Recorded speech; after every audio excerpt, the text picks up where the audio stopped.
Yeah. The regulatory side of things is no joke, too. Well, we're very fortunate to live in the South, and regulatory is kind of more favorable to the industry. Yeah. But the further north you go, the further west you go, in states like Washington, Oregon, California, especially in California. California is really just crushed logging. Yes, sir. That's right. Yep. I mean, it's a 2-year process to apply to the legislation to say, I want to harvest this 50-acre parcel of land that I own. Yeah. And just to get their approval of, have you done your tribal studies, your ecosystem studies, the soils and hydrology? I mean, is it a native site? I mean, lots of questions there. Yeah. We're very fortunate to live in the South, and where commerce and where local economies of scale actually control and let people do their job. Yeah, and correct me if I'm wrong, but the southeastern United States produces more wood than anywhere else in the world. Yeah. Yeah, I think Georgia by itself would be like in the top 5 wood producing countries in the world. That's just crazy. And the U.S. South, is really the breadbasket. Yeah. It's America's wood basket. And if you look at, satellite imagery, I mean, kind of you can see the different terrains coming across from Pacific Northwest to Midwest and kind of the land use in each area. And then when you get to the 13 states that make up the U.S. South, it's just dark green. Yeah. That's right. I think that's what makes us really unique. We grow trees fast. We grow them really well, and we have some of the smartest people in the world working in this industry to make sure that we're producing innovative products, like from pulp and paper to timber that's going into mass timber that's going into tall buildings, like 1030 Music Row. I don't know if you've been over there to see that building, but it's a mass timber building. So Is it really? engineered wood that's glued together or pressed together that has the same tensile strength as steel and concrete. How big of a building is it? That one's a 5-story building. 5-story. Oh, that's right. Wow, that's amazing. Yep. What's the cycle on growing wood in the Southeast? How many years does it typically take? So you can do an average of 25 to 30 years, and that would be 30. And it's all about objectives, right? So most landowners, and particularly in Georgia, 98% of the state is privately held by landowners. Is that right? Yes, sir. 98% of Georgia. Correct me if I'm wrong. I mean, it's in high 90s. It's the percentage is actually 92%. Sorry, 92. There you go. Privately owned, and the large majority, about 58% of that is owned by families and individuals. Right. Wow. And then the rest is owned by companies. Wow. So larger companies. That's yeah. right. And that's a big difference with the Southeast over the Northwest too. In the Northwest, it's really like a few landowners just dominate. That's right. Whereas, South, it's so fragmented. It is. It is. And so the number one cash crop in Georgia is pine. Then, yeah, it's in. I mean, it's funny you ask it that way, because I was just having a conversation, and I think Gordon could attest to this, going through a leadership program that both of us went through at UGA. Mm-hmm. It depends on what measuring stick you're using. Yeah, so if you base it off of this statistic called farm gate value, which just looks at the value of the commodity itself, timber is actually like 5th. Right. Okay. But they're not considering value-added products in that. Right. So they're looking at just whatever you're selling that for right out of the gate. That's exactly not what you're creating with it. Right. That's exactly right. So all we have 12 pulp and paper mills in Georgia, more than any other state in the nation. Yeah. And when you consider the ones that are just over the border, it's like 14. Oh, sure. And those products, when you break down wood to its, cellular level, goes into probably 5,000 products that we use every day, from, the nanocellulose that they're putting in our cell phone screens. Wow. To they're using nanocellulose now to enhance bulletproof vests with Kevlar, together with Kevlar.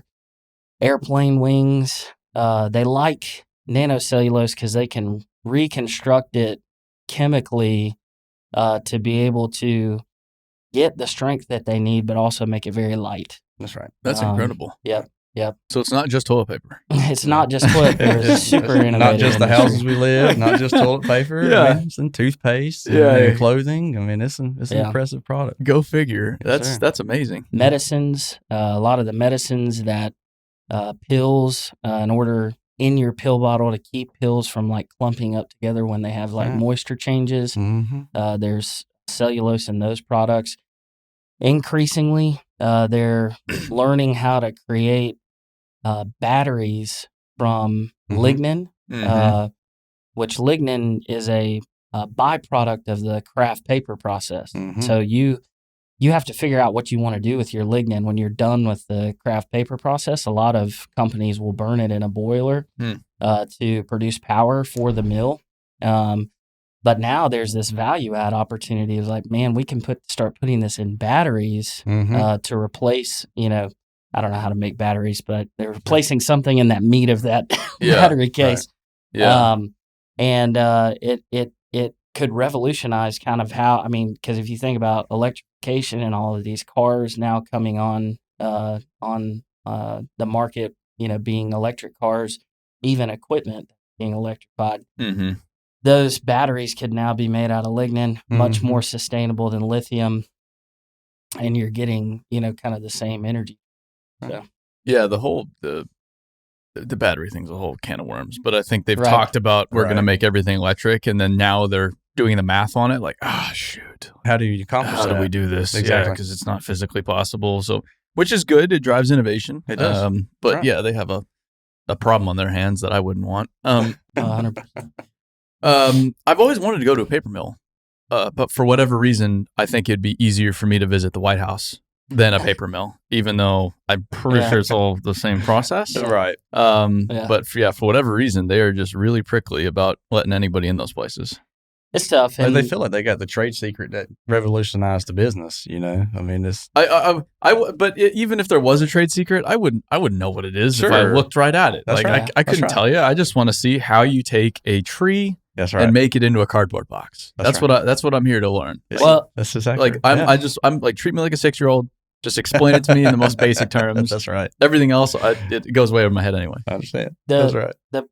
And we can help you with that. Absolutely. To get into one, especially if you want to do that in Georgia. But the paper mills are really interesting because everything, they can run an entire paper mill with correct me if I'm wrong, but 10 to 15 people. They could, assuming no breakdowns, assuming everything's just running top tier. Really? That's right. And so most people who are in that job will be on the front end of the mill, loading in material. Yeah.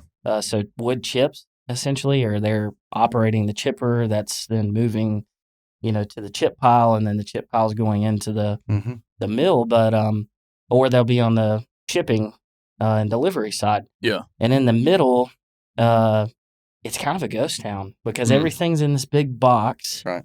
And, you'll go into a little cab inside the mill and there'll be 5 guys in there. Yeah. And they're all looking at, running controls, checking the monitors, making sure output and no slowdowns of the equipment.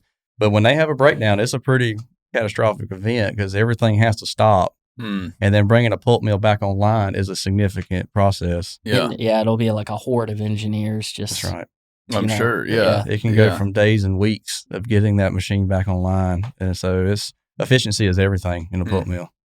What percentage of the wood goes to pulp versus lumber and that kind of stuff?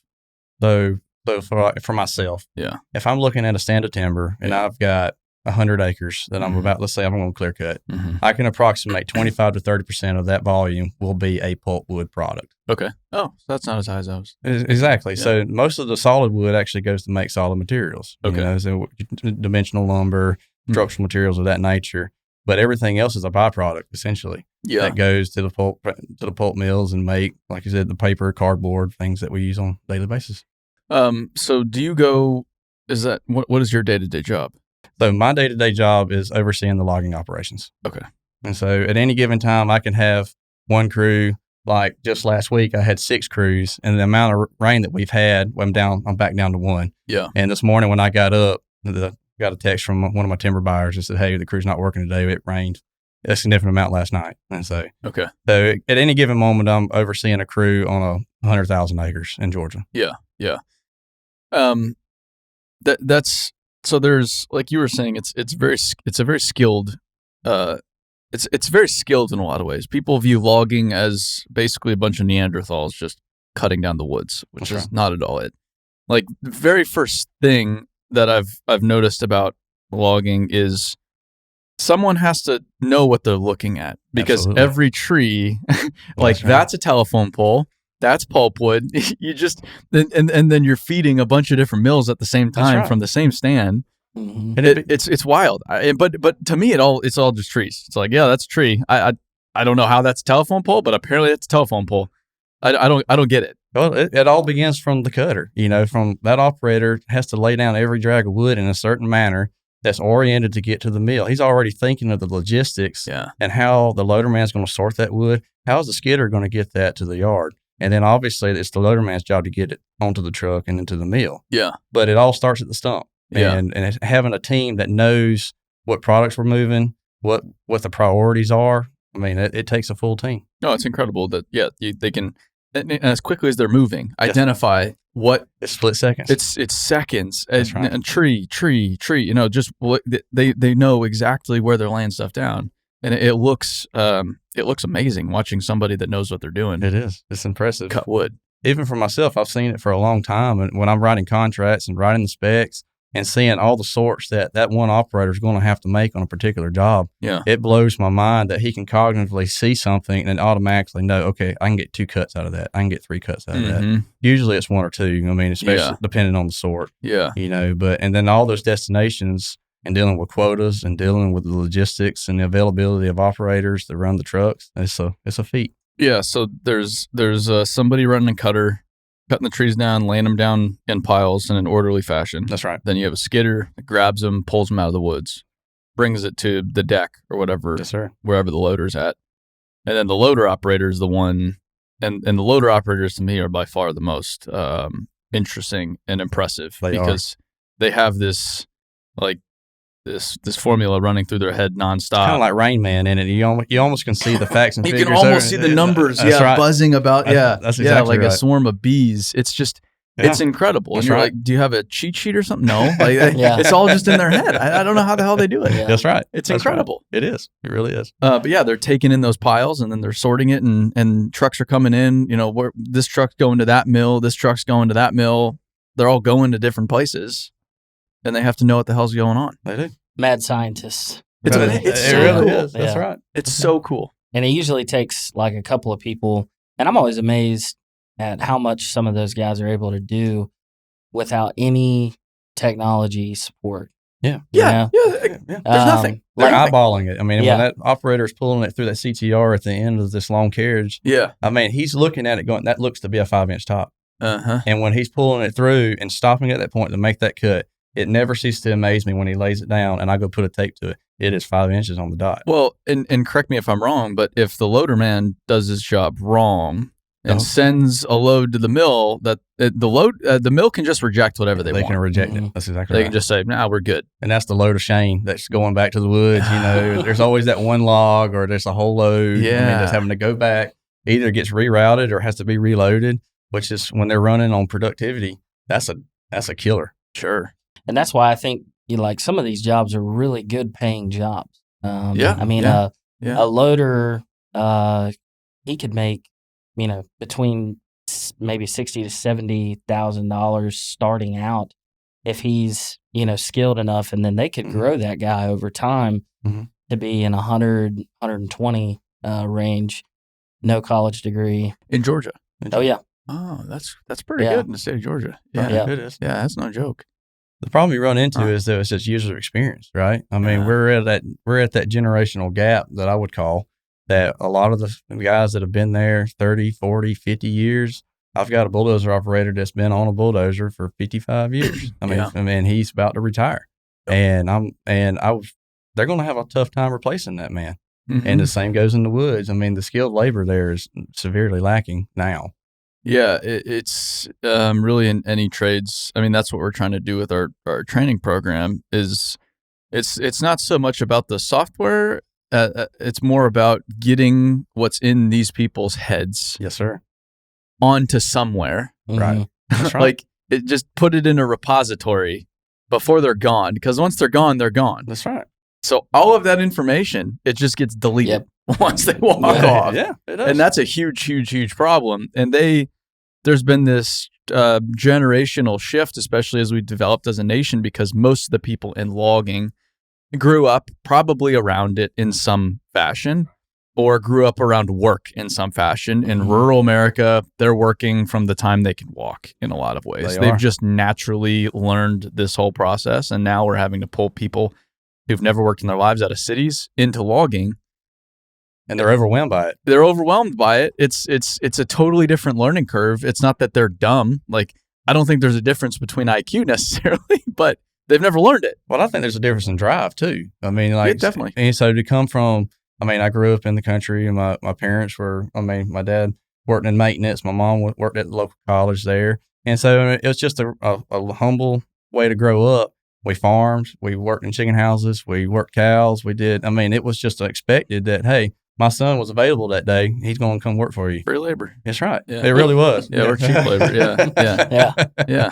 You know, I think a lot of people have lost that, you know, that if not, I don't think it's no fault of their own. It's just for where they grew up and lack of interest in what people used to do. That reminds me, I was going to make a joke on the internet the other day. Like, you know how we solve a workforce problem is more child labor. Yes, sir. Like, and it sounds ridiculous, but it's like, I don't know. I mean, just about everybody that's worth anything from a work ethic standpoint worked as a child. That's right. Yeah, that's right. But now we've taken that away. Yes, sir. And put in all of these activities and gotta keep them busy. You got to keep them busy, and then there's video games and all kinds of shit nowadays. That's right. That's right. So these kids, they just don't learn that. It's not their fault. It's not.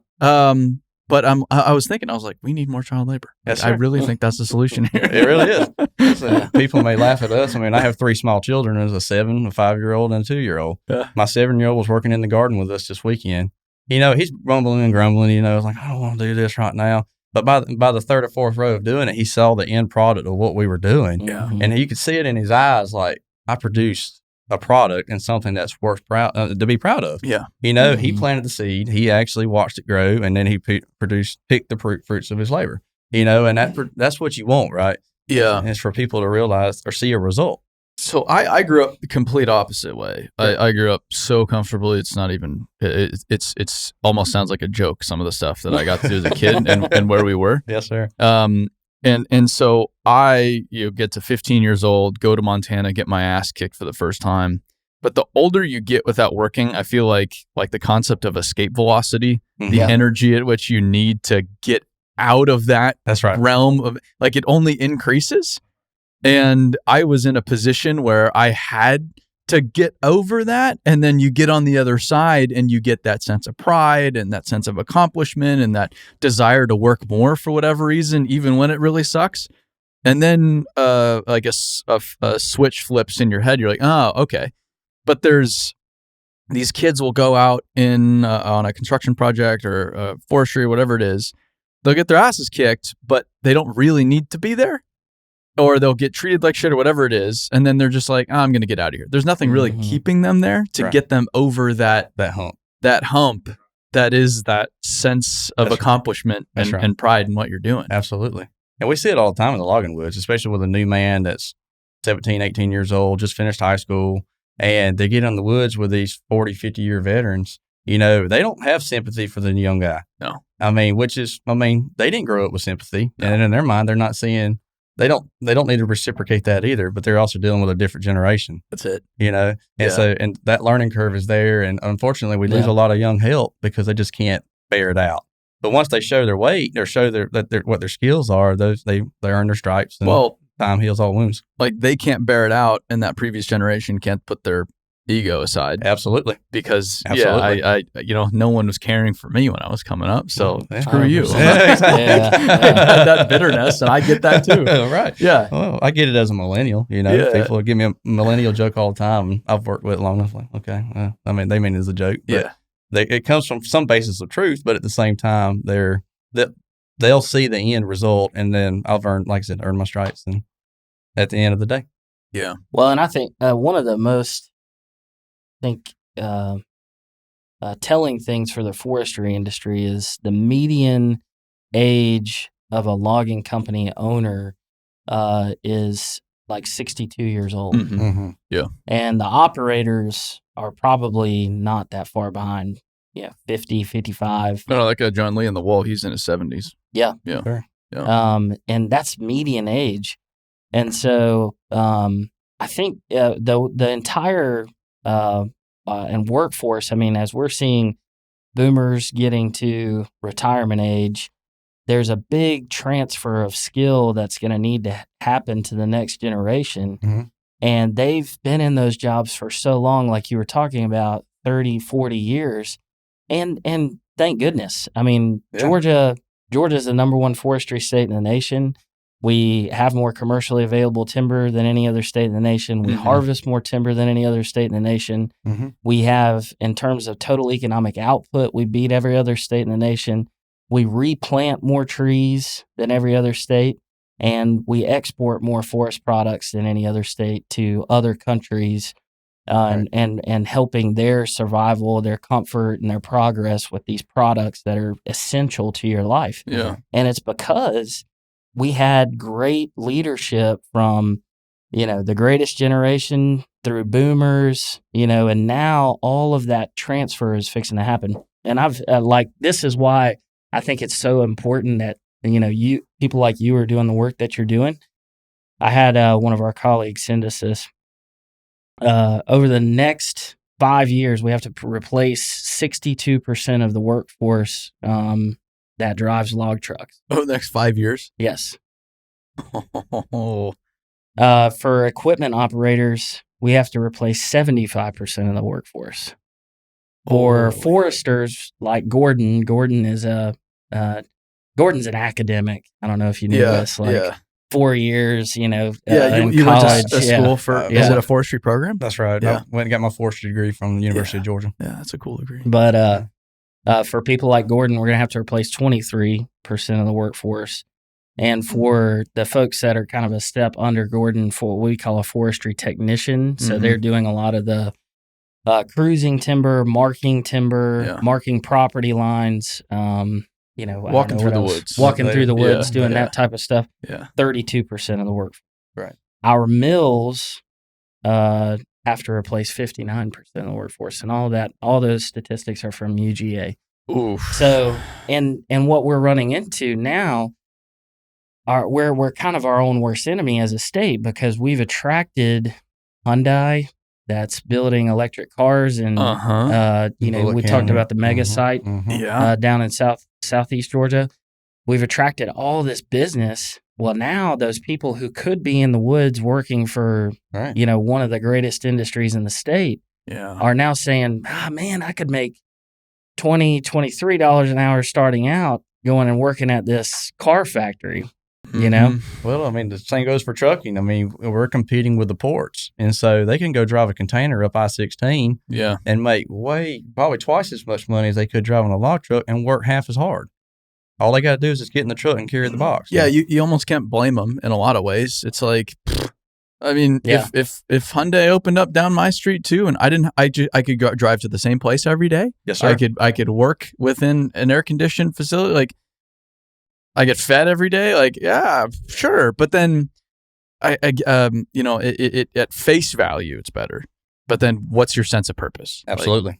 Right. Driving a logging truck is, and this is where that purpose needs to be driven into everybody within the industry is, hey, that's not just a trailer with logs on it. That is a livelihood.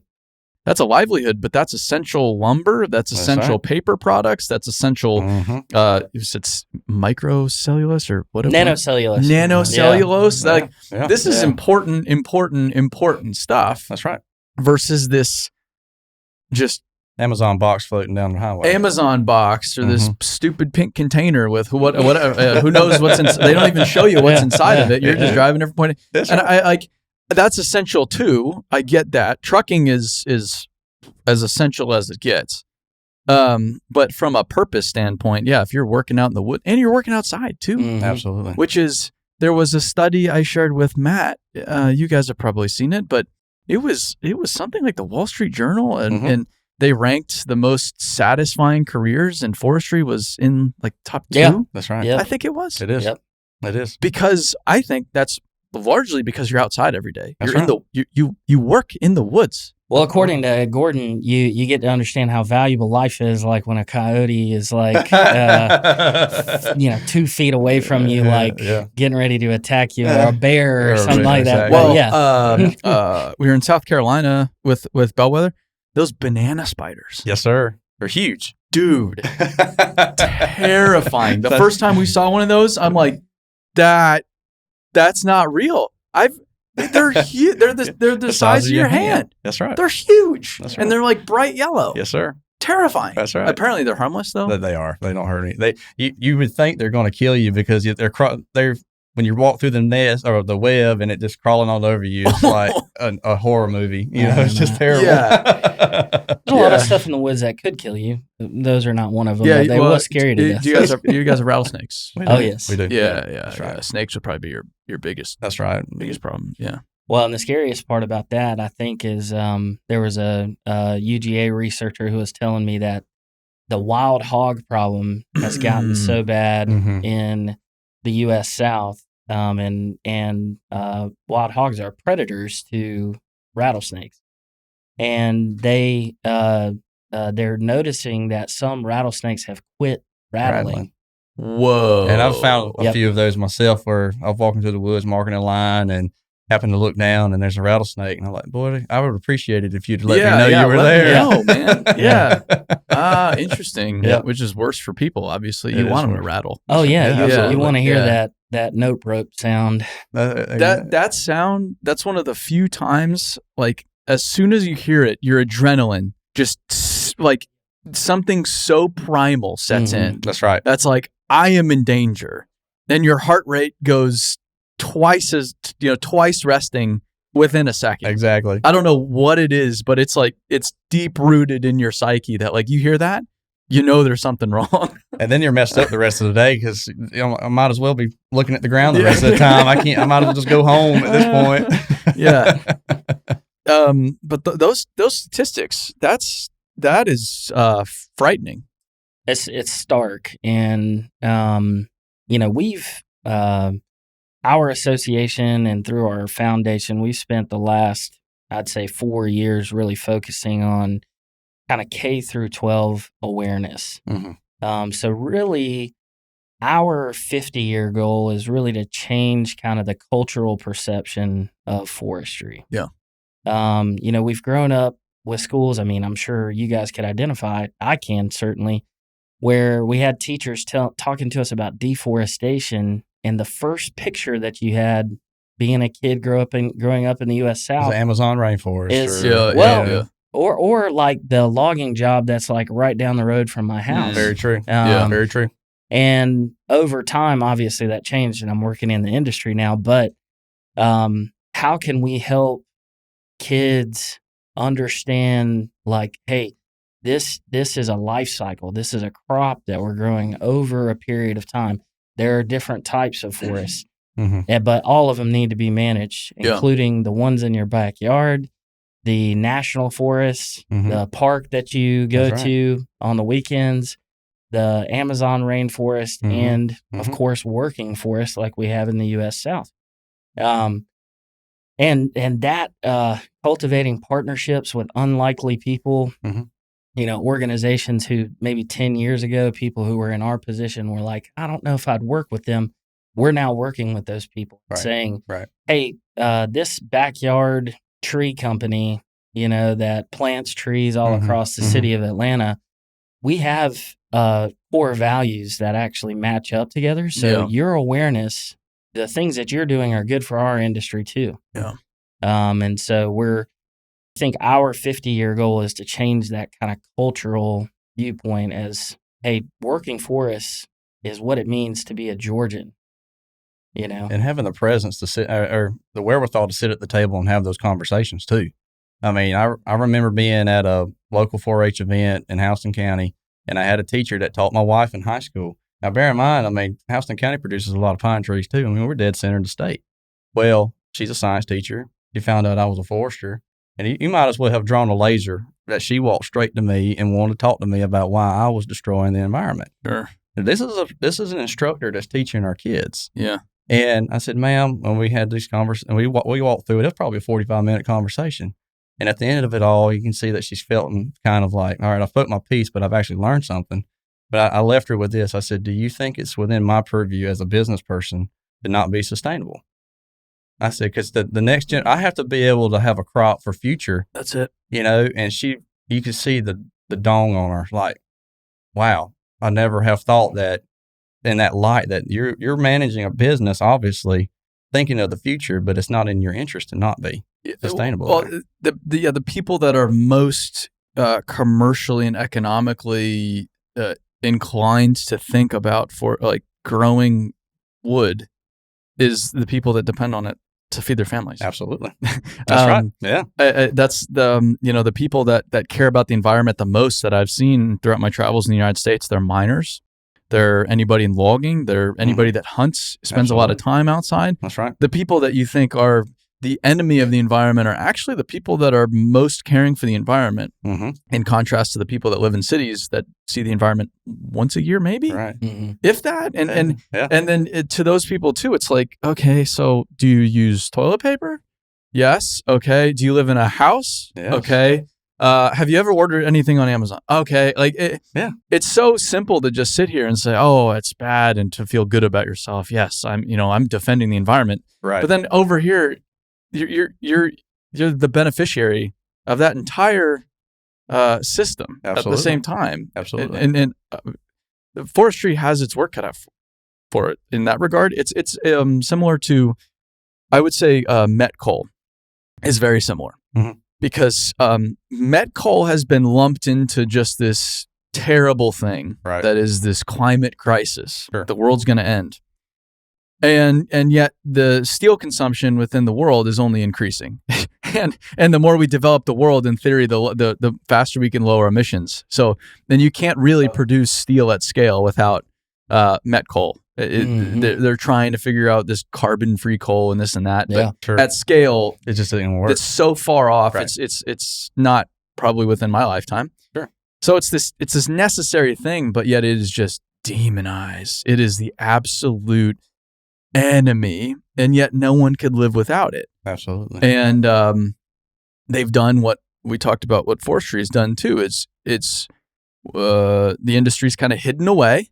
Hey, we're out away from. Let's just get our permits, and then once we have our permit, like I was talking with the guy that it's the newest met coal mine in Australia, in Queensland, Australia. This was about a month ago. I don't know if it was him or not, but he was talking about how all of the surrounding met coal mines are not incentivized to talk about what they do because they're already permitted.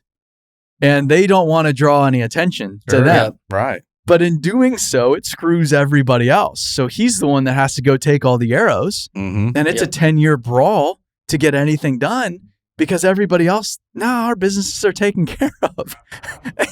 and then what happens is this storyline gets, anybody can go run rampant with the storyline that is coal is the actual, is the devil. And then here we are. And then it jeopardizes all of development for all of society, all of our day-to-day life, which is the scary part. Like, the statistics are scary for forestry and for the people that depend on these industries for their livelihood. One, but in my opinion, it's scarier for society. Right. Because that's not an optional industry. That's not like, we just couldn't figure it out. Sorry. Well, the state of Georgia deemed it as an essential worker during COVID. That's pretty, vital to life. Yeah. Yeah. For every product that you use. And I think, we have a good story to tell. One of the things that I think surprises a lot of people about forestry, especially if they have like a conservation mindset. If you ask the average conservation-minded Georgian, what's the greatest threat to forests in the United States? They're probably either going to say harvesting or wildfire, right? It's actually urbanization. Urbanization and urban sprawl is the largest and really most urgent issue. There's a collective that the Georgia Forestry Foundation is a part of called Keeping Forests. That's all 13 southern states. And they're really concerned about some projections that they got from the U.S. Forest Service that said due to urbanization, there's between 11 to 23 million acres of forest that we could lose. Wow. And once that is paved over, it does it's come gone. back. Yeah. It's gone. Yeah. Right. And so how do we're not necessarily against development per se, but how do we build smart, right? As a society and as a community, how do we build in a way that conserves these areas that are really giving back to us in terms of clean water, in terms of clean air, in terms of products that we use every day. And how do we concentrate on the full value of forests, not just the value that you get off of the timberland, right? But, a lot of people may, not want to have this conversation, but the largest factor contributing to your clean drinking water is a tree. Mm-hmm. And once that watershed gets under about 60% canopy cover, right, the chances of you having clean water, or the chances of you experiencing what they call a water emergency, where they can't actually the plants can't actually clean water fast enough to get it to communities, increases incredibly. And so, how do we in the U.S. South, like Gordon mentioned, the majority of the land's privately owned. The government can't go out there and buy all that land. We're not going to be able to put all of it under conservation easement. So what are kind of the creative finance mechanisms that we can do as a society to say we value above and beyond the timber that you're producing off of this tract, the ecological services that you're giving to society? And so I think there's a ton of room for growth there in that marketplace, and it's above and beyond just carbon, but like I said, clean water, green space, all the above. Yeah. That's the biggest development projects I see right now across the country in a lot of ways are South Carolina, Georgia, North Carolina, Tennessee. Then first step is clearing. You just push it all down, you burn it. That's right. In most cases. And when you're logging, you clear cut and then you come back. When do you replant typically? It's usually around 12 months. 12 months. That's right. So it allows for the natural decomposition of whatever was broken down. Yeah. It regenerates the soil. And that gives us also time for any type of site prep that we may need to do, whether that's chemically or mechanically. Invasive weed control. That's usually, we want to put as much energy into the crop, right? So that's what 12-month window gives us the time to be able to accomplish that. Allows you to regenerate the soil. Exactly. Okay. Exactly.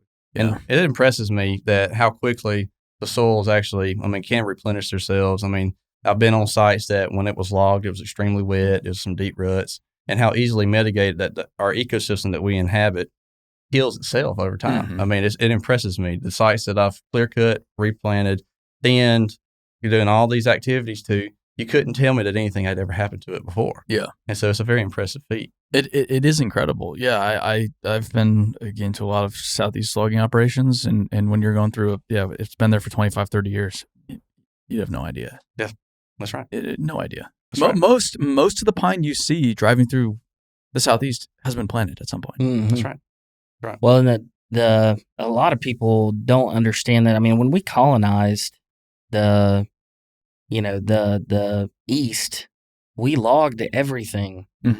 There was no science of forestry, so it was come in, cut it all the way down to the river, throw the logs in the river, send it to the sawmill.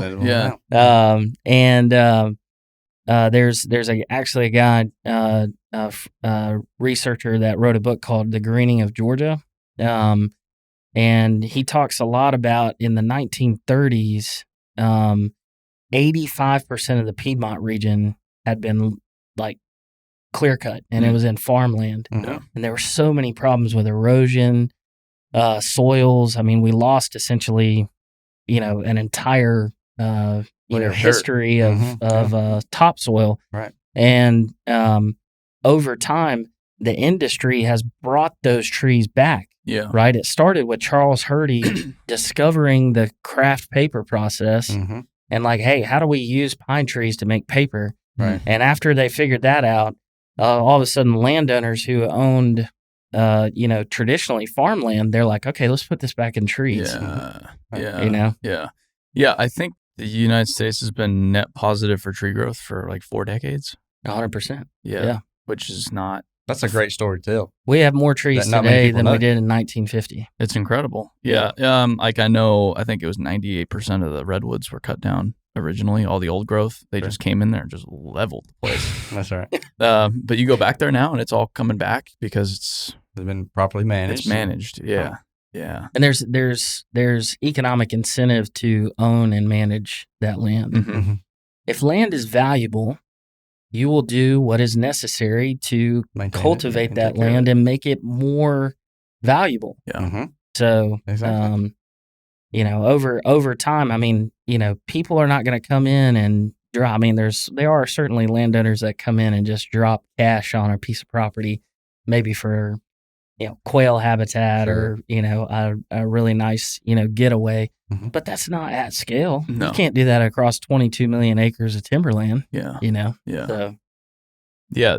So a lot of it's family held and they just hold it and harvest it most of the time. Yeah. Georgia's went through kind of multiple changes. But used to, was it 2006 when we had the big transition from paper companies really owning the majority of the land? Right there before the recession. Yeah. So around in there that a lot of your major companies like your Weyerhaeuser's, Weyerhaeuser still owns a lot of land, but Georgia Pacific, LP, Rayonier, they did a big land dump. Georgia Craft did a big land dump, basically. Yeah. Because they were getting away from that vertically integrated model, where you own the dirt and it fed a mill. And now you're starting to see that tide change a little bit to where a lot of those mills or those companies are going back to owning iron and they're going back to owning dirt.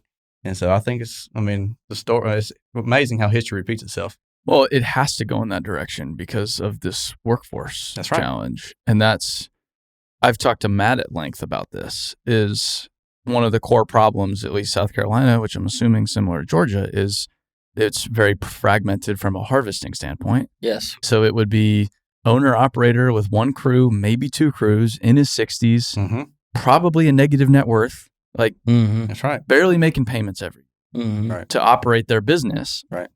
That's going away. But you have all of these fragmented groups actually cutting and then delivering the wood to the plants. And then the plants dictate what they get paid. And that's where the money's at, is in the plants. Right. And you had the plants in a lot of ways with all of the leverage. So, whatever we say, that's what goes, which is great. But it's now, because of this labor challenge, their supply is being threatened.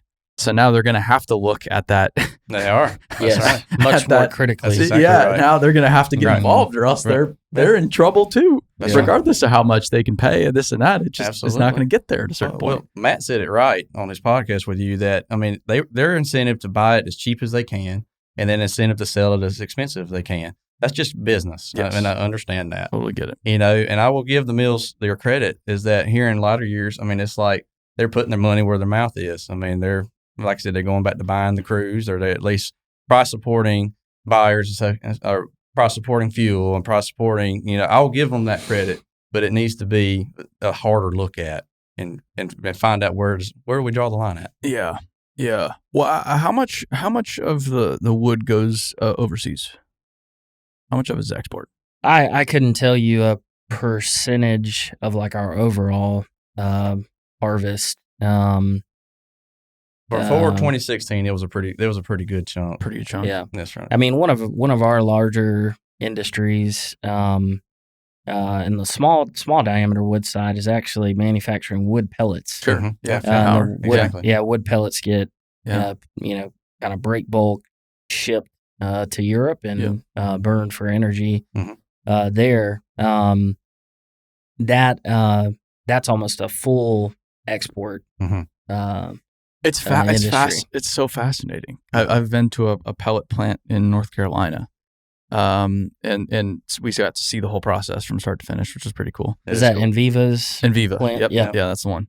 And I actually feel like I kept a bag of wood pellets. It's somewhere around here, probably just in some drawer. I have a bag of wood pellets. It looks like something. It looks like bedding for rabbits or something. Yeah, like a rabbit or something you put in your smoker or something. Yeah, something you put in your smoker. Yeah, but yeah, they said 100% of it gets put on bulk carriers, shipped across the Atlantic to Europe. Yep. That's right. We don't use any of it in the States.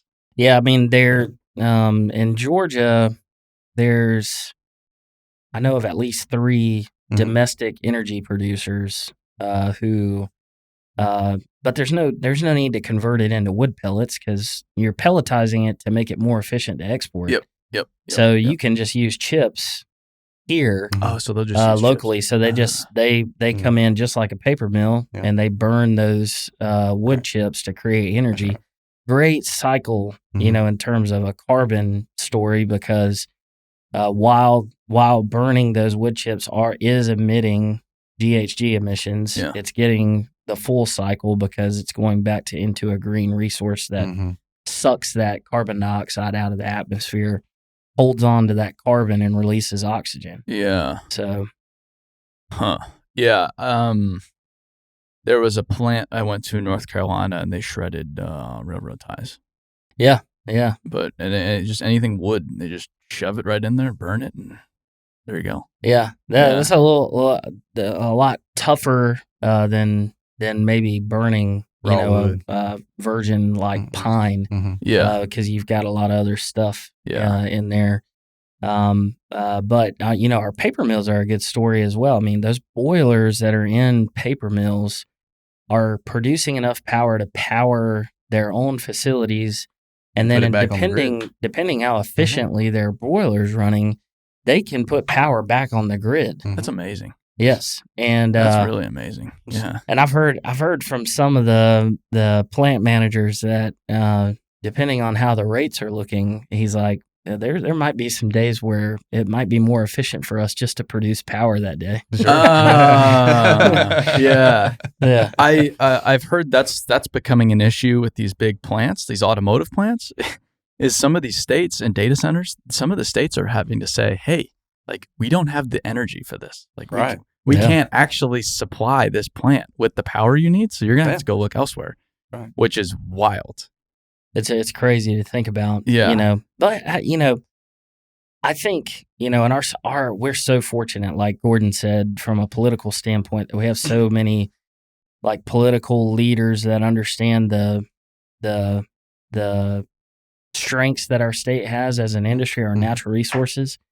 But I mean, in terms of using what we have here to be able to produce power, let's wherever, if the future is nuclear, it's, a little bit further away than where we're at today. So let's use wood in the meantime to meet that gap. Right. And it would help so much for landowners like Gordon who are trying to manage those stands and to have an extra level of value coming in for that small diameter wood that's basically worthless.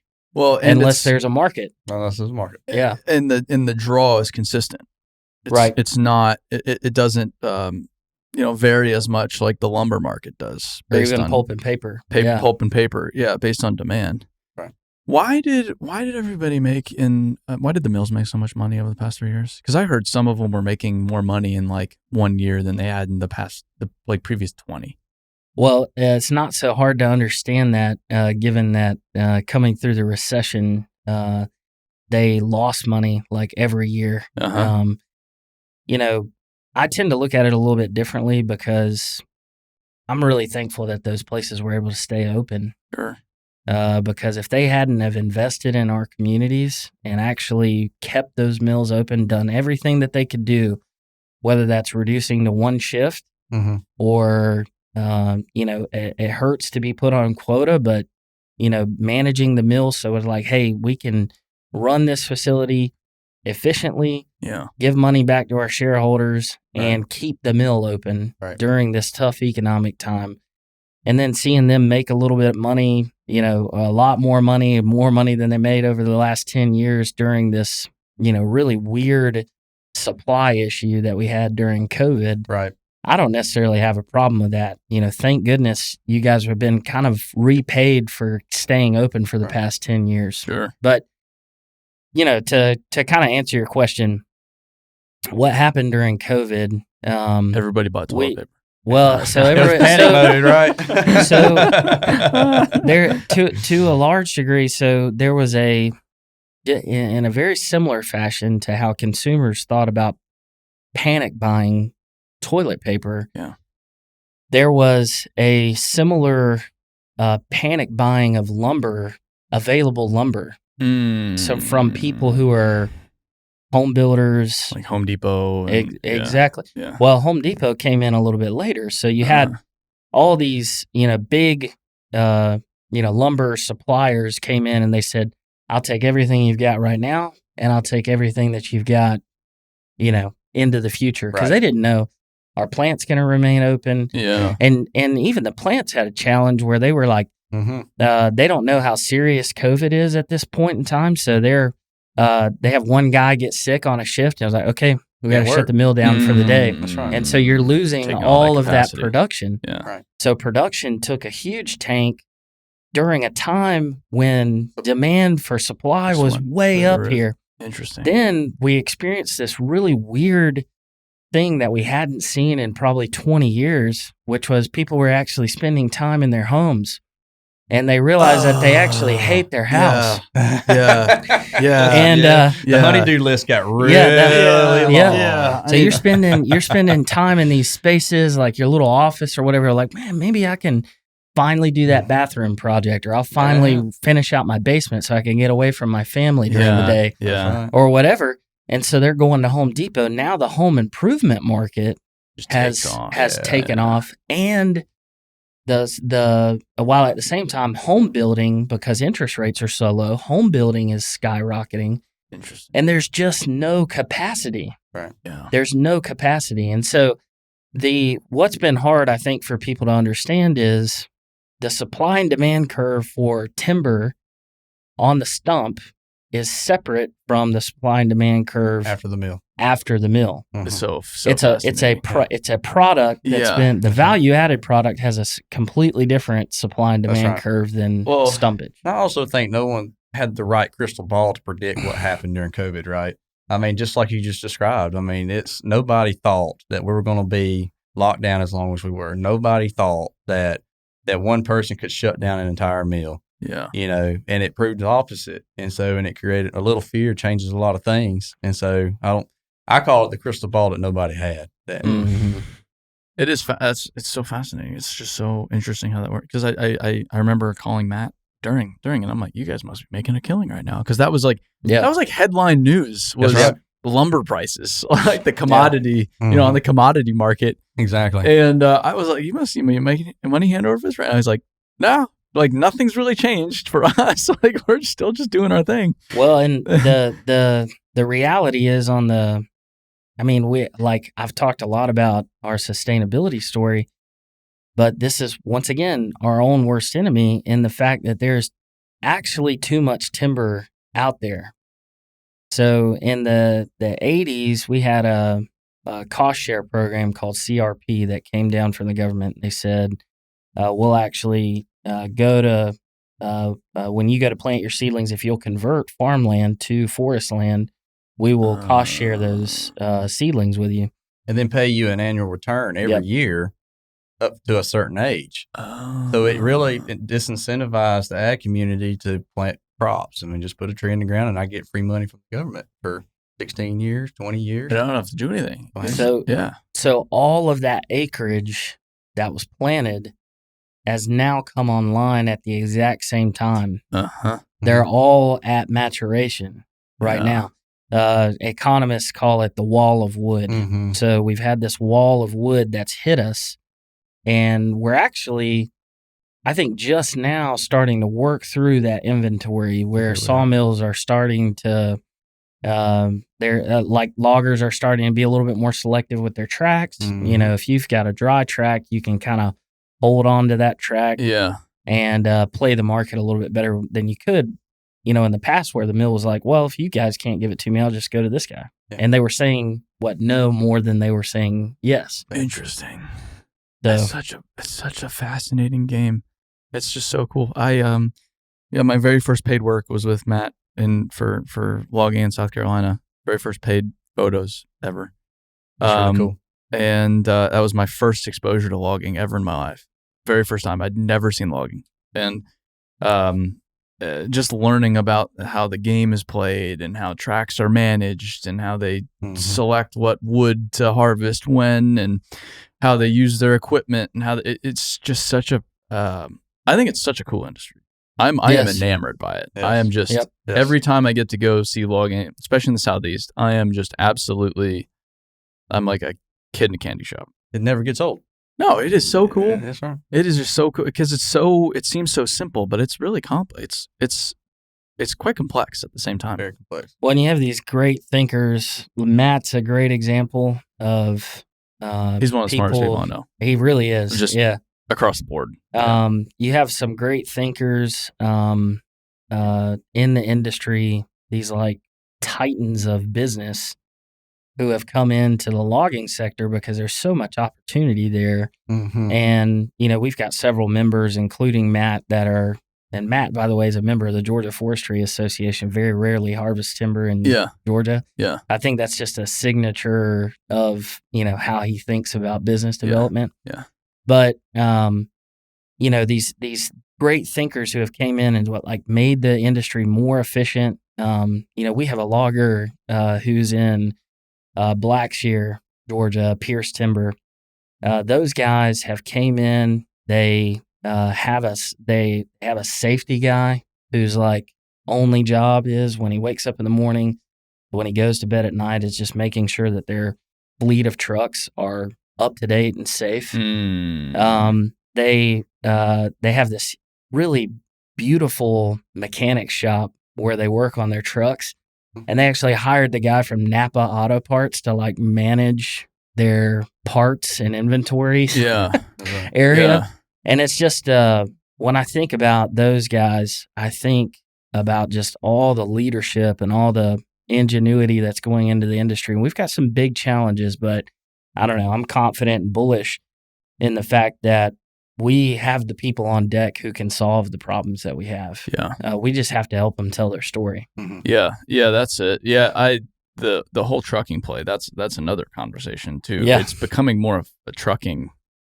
The bottleneck is in trucking. Yes. 100%. It's because trucks are needed everywhere. And then, this is a whole thing. And then the government's coming in and becoming a truck driver more difficult than it ever has been. Absolutely. At the same time, you're like, what are you doing? Right. What do you think is going to happen? Right. But it is exciting. The other side of that is, and I got to come on when Matt was still early in the game. So he's Mr. Big time consultant, and right. And he's a fish out of water in South Carolina. Sure. And rural South Carolina, rural Georgia, it's like these people are speaking English, but you're not. It almost sounds like a different language sometimes. Mm-hmm. You have to really focus to figure out what the heck they're saying because it is so rural that. And they know you're not from there. No, it's almost like the sniff test. You're not from around here. But that's the thing is they the sniff test is if you come in, I know better. I'm the smart person that's going to really shake things up around here. You're just going to get rejected. That's right. You're going to get kicked down the road faster than anything. Absolutely. And so you have to to create the change necessary to not necessarily create the change to get this fantastic essential industry from this generation to the next generation. That's essentially what we're about here to do. Right. You have to first say to the existing generation, "Hey, you guys have done a great job because we're here." And because you have. of you. We're here because of you. Absolutely. That said, there are some things that we might need to rethink going forward because this play, it's been great for us, but it's run its course. We all know that. everybody knows that. We're all kidding ourselves if we say, no, we can just keep doing what we're doing. And then, bring it into that next generation, with everybody rather than bringing them kicking and screaming. There's a lot of money in whoever figured that one out. Yeah, really. That's right. There's a lot of opportunity. A lot of opportunity. But going to schooling, I think it's like 30% of graduates, or it's low nowadays, get jobs out of school. Oh yeah. In something regarding their major. And I can't imagine that if you go get a forestry degree, it's hard to find a job. Bigger companies will. I mean, if you're educated, they'll go after you and get you. Right. And I think we just need to bring that same energy and attention to how we handle skilled labor. Mm-hmm. And I think some like Interfor, they have their millwright apprenticeship program that basically takes you from not understanding anything about working in a mill setting to, hey, this is a pathway that you can go to being upper management one day. And the people who come into that program and they get all this extra education, they get all these extra opportunities. That's how you handle like a workforce crisis, by giving people a sense of purpose and a sense of like, I know that if I stay on this path, I'm going to end up like that guy. Sure. And I want to end up like him. Yeah. And if we can do that for the logging sector as well, by helping them frame up what a pathway looks like, rather than, somebody getting out of high school and going to work for a logging job and being like, well, if you last till the end of the week, we'll let you eat lunch. Sure. Yeah. That's right. Yeah. Which is, it's funny, but not far off. But that's the opportunity. The 75% number, for example, me as a young person, you won't find that opportunity in many other industries in the United States, period. So you can go look at what looks to be the best option today, which might be the air-conditioned automotive plant, for example. However, is that best for you long-term? Does that give you that sense of purpose that forestry, I mean, maybe it does, but forestry has so much to offer from a purpose standpoint, and you can be anybody. You can drive a truck. Good. You can start out at the very bottom, trimming loads. That's right. Like it's a very unsophisticated position. But it's a vital role. It's vital. Yeah. You gotta clean up all the damn, I don't know if that's, I don't know if that's a common job, but I've seen that. I'm thinking entry level positions here. It's a very common job. Okay, great. Truck driver, and then you can work yourself into equipment. You could be a foreman. Like Matt has a guy that manages his operations. He was running a cutter for him initially. Yep. Yeah. Like he was in equipment. Now he's managing all the operations. You can go out and manage these tracks. You can go get a 4-year degree. You can go get a master's degree. You can be an executive. Like you can do. There's anything on the spectrum within this industry that is essential to society. That's not going away anytime soon. Oh no. Well, yeah. I mean, we've got a member, Toby McDowell, in Middle Georgia. His dad was in the log trucking business, and then he like one truck or two trucks. And Toby started driving a truck for him, and his story is he kept on pulling up to these sites. I really like that equipment. Yeah, that equipment is cool. Yeah, that's right. I like it. I want to do that eventually and continue to do that. He grew his little fleet of trucks from 1 truck to 5 trucks. And then said, man, like, I think I could go out here and do this.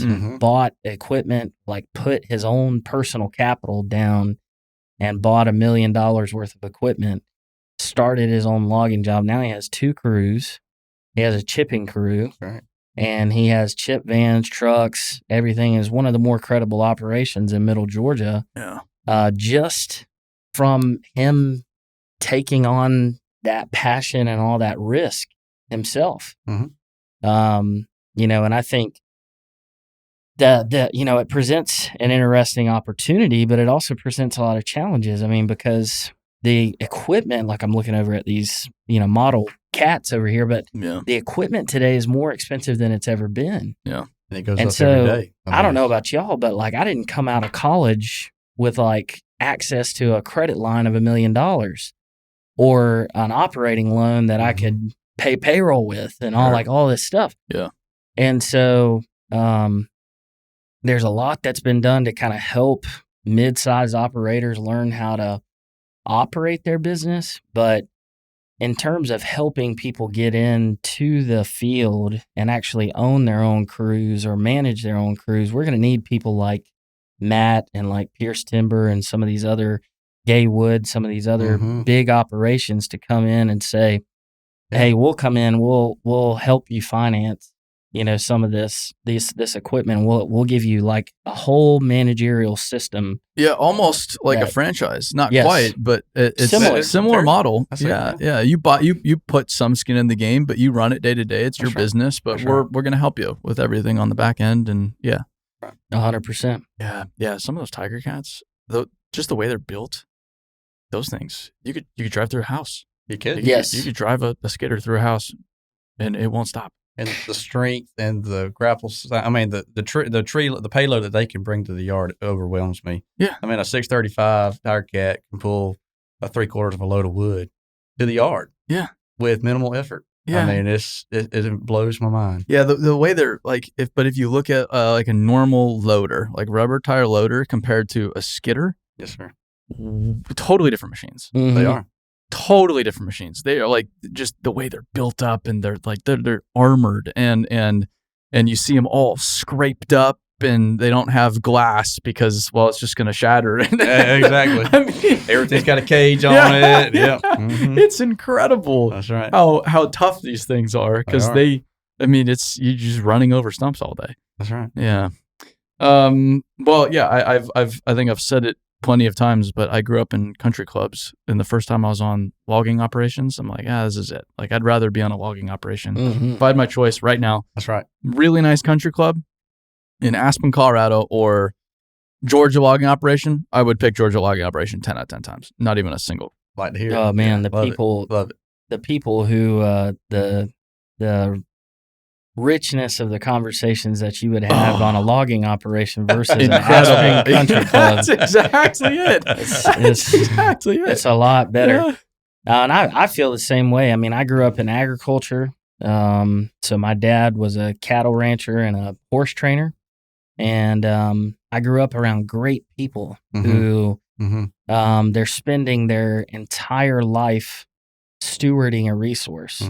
And there's just something about the fact that you're doing that job that kind of cultivates a different perspective on life. And I've always liked that. And I think that's one of the things that's attracted me so much to forestry is just the level of people who are in this industry are some of the best people I know. And absolutely, they've done a terrible job of telling their story. That's right. Yeah. And and that's okay.